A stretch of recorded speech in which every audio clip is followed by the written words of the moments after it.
এখন আমরা বাগের মুখ থেকে সাউদং পাড়া যাব। সকালটা এভাবে শুরু হয়েছিল। আমি ফিরে যাব রাজা পাথর।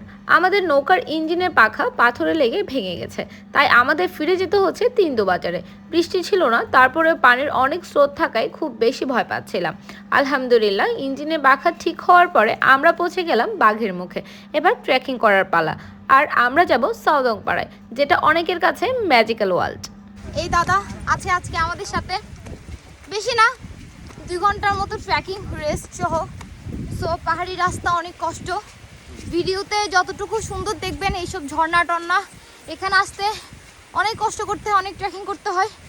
সো ভিডিও করতে অনেক কষ্টসাধ্য হয়ে যায়। পরে দেখা হবে, বাই। এই ঝিরিপথ সন্ধ্যা হওয়ার আগে শেষ করার ট্রাই করবেন। ঝিরিপথ শেষ হওয়ার পর পুরোটা খাড়া পাহাড়, কোথাও যে বসে একটু বিশ্রাম নেব সেটা সুযোগ হয়নি। গুটি গুটি বৃষ্টিতে পুরো পথ ভেজা আর জঙ্গল ছিল, জোক আর সাপ তো আছেই। পাড়ায় পৌঁছানোর পর শরীর অনেক খারাপ হয়ে গেছিল, আর রাতের খাবার ছিল জুমের ভাত, আলু ভর্তা, ডাল আর ডিম। এখন প্রায় সকাল, অনেক পাড়াটা অনেক সুন্দর। পাড়ার পাশে দেখেন, ওই পিছনে দেখেন, পাড়ার পিছনে পুরা হচ্ছে পাহাড় দেখা যাচ্ছে। কিছুক্ষণ আগে ওখানে মেঘের খেলা চলতেছিল, জোস। আর আমরা ছিলাম হচ্ছে রাতে এই ঘরে।